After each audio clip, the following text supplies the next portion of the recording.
Hi, this is Growing Up Aspen with Andy Collin and Chris Pomeroy. We're starting season 2. Where are they now? With a bunch of our friends that we grew up with to give you a real idea of the effect Aspen had on some of us kids. What did we get and where did we go? So here we are with Ben Ball. Thanks.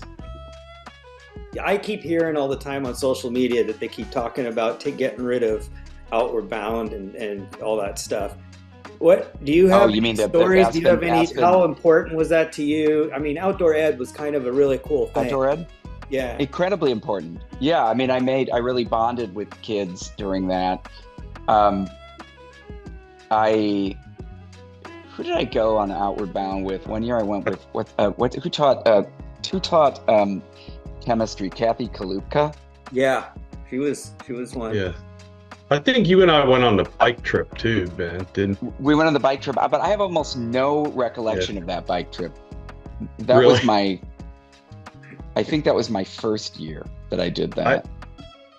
One of the only memories I have of it was with Ross Zeitz, and he was being fairly obnoxious most of the time, and you and I went and caught a bunch of frogs at the river and put them in his sleeping bag.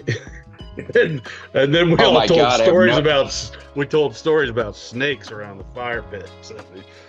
So I have zero recollection of that at all. Really? Yeah, I just crazy. remember seeing in silhouette through his tent, he'd freaking out, flipping his bag around and screaming. I just thought it was the best pod. I mean, I was really into it. I mean, I really,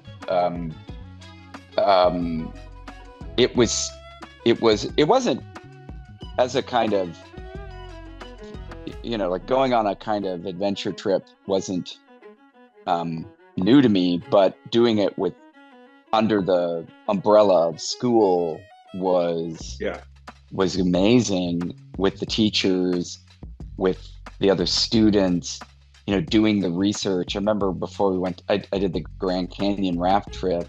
Oh yeah. And before we did that, we did all this research and had all this knowledge about the Grand Canyon before we went plunged down into it. Mm-hmm. And then, I just met great kids. I developed like friendships with, that's when I really started hanging out with like Chris Dunn and David Hauer. Yeah.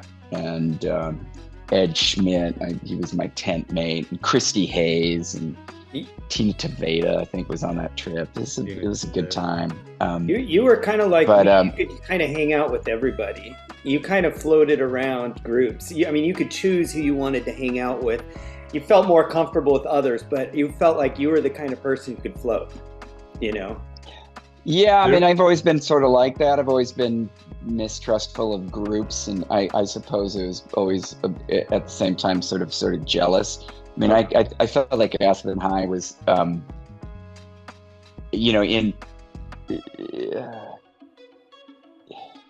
I remember feeling excluded from certain social cliques, but at the same time, I also felt that there was a lot of cohesion between the students at school. Maybe, everybody knew everybody. Everybody seemed, at least it seemed to me, could migrate in or out of certain social groups. I could be totally wrong, but yeah, I never was a cliquey kind of person. I didn't ever fit with one group. I don't know. I was a very odd peg in that school. It's funny. Like ADD, right? Like I was always like in the process of creating a new identity at every week. Well, I remember I remember another story about that bike trip that actually is a pretty good tie into Aspen. Was the bike trip was through Arizona, and if you remember, there's a town like Sedona. Yeah, Sedona, and then we went up to Jerome. Yep, Jerome, which is Slide Rock and Yeah. Sunset Crater. But Jerome is named after Jerome B. Wheeler, same guy that did the Hotel Jerome in Aspen and the Wheeler Opera House. Oh wow, I didn't know that.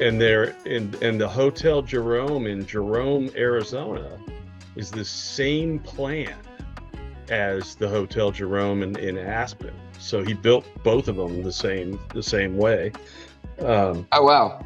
And then, interestingly enough, the lead singer of the band Tool in Perfect Circle, he lives in Jerome, has a house there or whatever, and he grows wine there. If you ever look at it, they did a documentary on it where he paid God only knows how much money to bring in dirt so he could actually build up the terraform and build out his winery for caduceus wines. But that's up in Jerome. That's what they're called, caduceus wines? Yeah.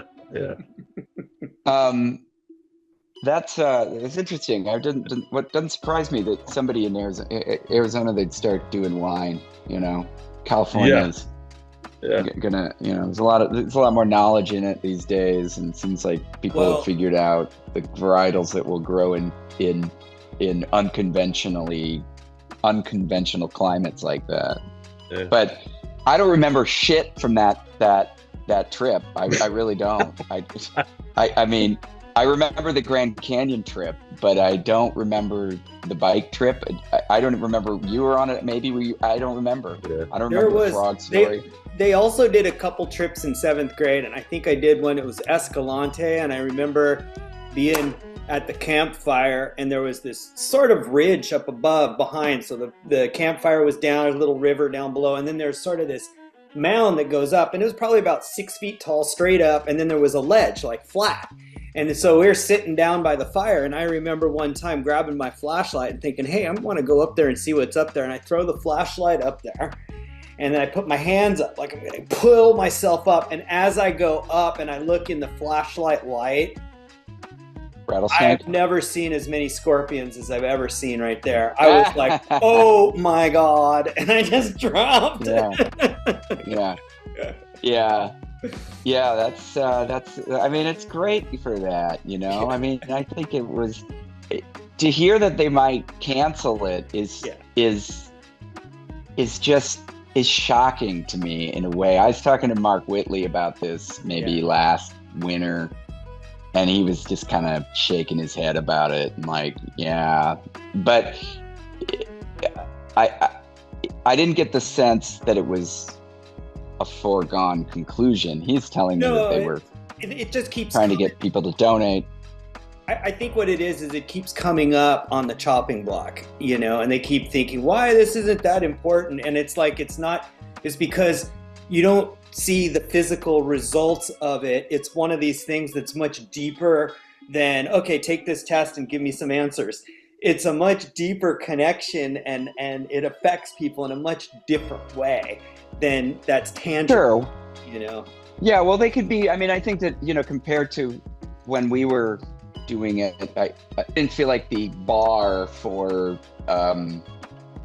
that we had to really clear any, technical or knowledge bar while we were doing it. We weren't like, I think I said earlier that I did develop a good knowledge about the Grand Canyon, in a way that I never would have, because we were studying it in the classroom. Well, and then you go there, and then you go there, right? And then it sticks. Yeah. But I think it would have been more hardcore if, like we had to operate the raft, if you had to learn how to rig a raft, if you had to actually take responsibility for the lives of your fellow students in a more profound way, then that I think would have been more meaningful. And I think they could adjust that, but I think it's a fucking terrible idea for them to take that away. It's just silly. I mean, so many kids don't learn well in academic environments.